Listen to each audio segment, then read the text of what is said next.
Yo, what's going on, guys? It's your boy Squills here, back with another video, and today I'm going to be teaching you how to attack like the pros. What I have for you today is basically a review of this round from the most recent Rainbow Six Siege tournament, the Copenhagen Major. This is the semifinals between the Sonics, which is a North American team, and W7M, which is a Brazilian team who ended up going on to win this match. And yeah, if you've never watched Pro League before, this is your introduction to it, and consider definitely checking it out once in a while. It teaches you a lot of stuff about this game, just some basic strategies that you can use in your own ranked games, and just kind of generally how to attack and defend on different maps, different sites, what kind of things you want to be going for. And so, yeah, I'm just going to be kind of taking some lessons away from what I believe is a really phenomenal attacking round, at least in the beginning. Actually, the attackers go on to end up losing this round, funnily enough, but I think they do some really phenomenal things right in the beginning of this round that I think everybody can learn from in their own ranked games. So I'm going to let the beginning of this round just kind of play out, and then once we get to kind of like the first little interesting moment, I'll stop it, and yeah, let's go. Who's back into the game. It was actually the TEM teams that really shined upon playing this map. They really gave EU their number on it. And afterwards, it's been all the other regions starting to progress through it a little bit. And Sonic's a very capable team on this map overall. And as the top four is quickly being ripped apart here by the side of W7M, just trying to find that one person that could be out there. Now, soon they'll realize there's no one on the actual northern side of the map up onto that top floor. It's actually the library they need to worry about. Okay, so I'm going to stop it there. Now, why am I stopping it here? Because this is the essentially first phase of the round from the attackers. And look at the time. The attackers have essentially cleared all the empty part of the map that they need. Every single thing that they need in the map up until they've encountered really the first piece of defensive setup from the Sonics. And note how quickly they did that. This is one of the things that I think is super, super important in ranked, and why one of the reasons why attacking is so hard in ranked is because it's harder to coordinate, obviously, droning and gathering intel, but when you have literally any sort of coordination and communication about what different people are going to drone, it can be so fast, taking map control that the defenders have left open. Now, it is pretty common to leave this part of the map open on defense on this site, even at the highest levels of play. Usually maybe you'll see maybe one or two people kind of trying to stick on this side of the top floor to maybe shoot some drones and then fall back, but really this is a very uncontested part of the map. But note how quickly the attackers have closed in on it, how well they've coordinated to drone off all the empty parts of the map and immediately have had people enter in there. We saw herds that we're spectating right now, and also KZ entering the map super early in the round as things were droned and cleared. So as soon as they had office and piano clear, they just kind of took that map control. And if there was anyone on the other side of the top floor, they'd be slowly pinching in on them rather than droning very far ahead and waiting to enter the map. So yeah, let's keep going and see what else they do absolutely beautifully in the beginning of this round. And that's exactly what Hertz is going to be doing now, paying his attention towards that side of the map. I mean, this is it. They're ready for somebody to just drift a little bit too far over. KZ's putting some pressure here over onto the top of the stairs as well. Hertz wants to swing, and as that sort of pivot control position goes around. Okay, that's my second pause, and well into the heat of the moment, I suppose I could let a few seconds play out here, but yeah, that is one thing that I want to talk about there. And that is something that is absolutely beautiful. And you can kind of see, actually, with this pause, some small pieces of information.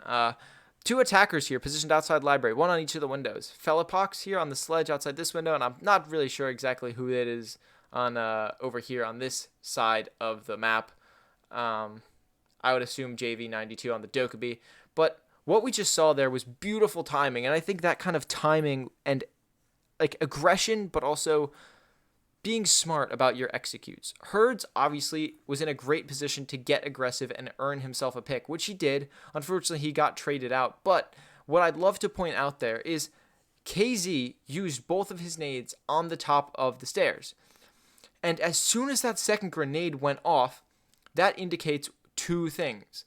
Well, really mainly one thing. Obviously, if the grenade goes off and gets a kill, that would mean that the player at the top of blue stairs is dead, and now there's no one in that area, and so Hertz can just run in. And if that nade goes off and does not net a kill, which is, of course, what happened, that means that Hertz does not have to, temporarily, does not have to worry about a crossfire from the top of blue stairs and can immediately run in and take a gunfight on the player up here on mezzanine that they had previously droned out.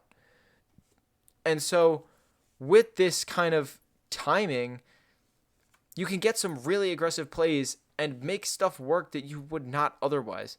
You know, if they hadn't done that, they would have had to take their time actually clearing out that player on blue stairs rather than just temporarily removing him, not quite long enough for Herds to survive for very long after this gunfight, although I imagine it was fairly close. He almost got away with it, really, but enough to be able to get the super crucial pick, which will allow the attackers to soon take control of the rest of the map. And the thing that I wanted to point out here with these other two players sitting on the other side of the library is they have crossfires on the entire top floor of the map. This player up here on mezzanine was essentially trapped. Unless he wanted to completely fall off of his position, he could not run into library on either side. He was completely pinned down, which gave Herds the confidence to know exactly where this player, Gunner, was positioned. And so that is something that I think a lot of people can focus on in their attacks. Putting people in different positions to hold crossfires, to hold defenders in place and put pressure on them. Meanwhile, you use your utility to have a great timed and aggressive push. Round, it's the drop and the fight back from Citizen. They hop in over the top. KZ, a little bit quiet over the angle. Philippox almost gets dropped in the engagement, but there's Nade instantly moving into the space. It's this consistency from W7M of, well, let's send somebody else. We have this support. And so there we go. That is the entire beginning phase of this round.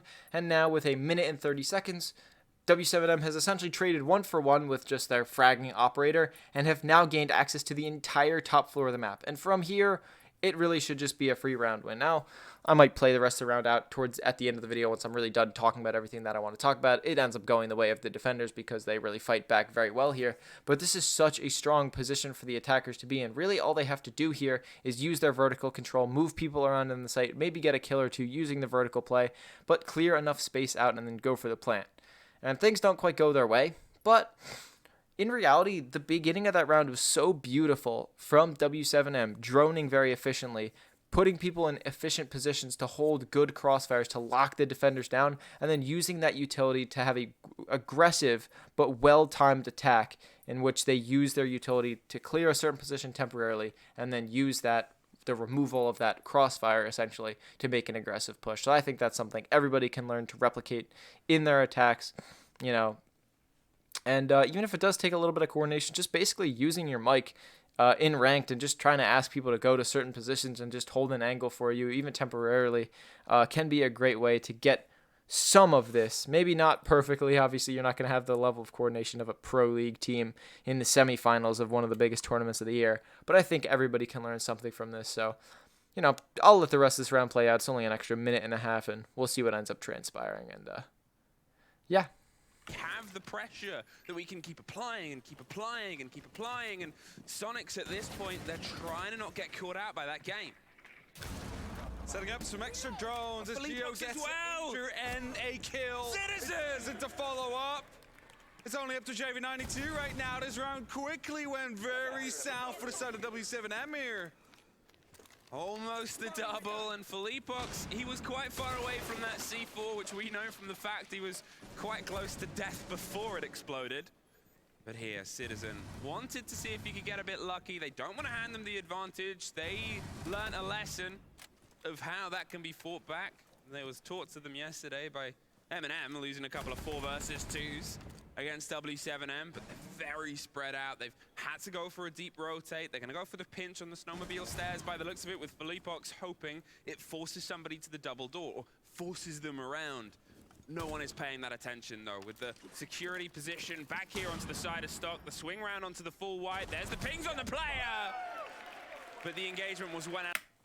And there you go. That's the end of the round. It was a good attempt to really fight that back from W7M, but with the C4 and the unfortunate gunfight there by the Jaeger onto, I really forget who that was. I think it was maybe the Habana of Nade.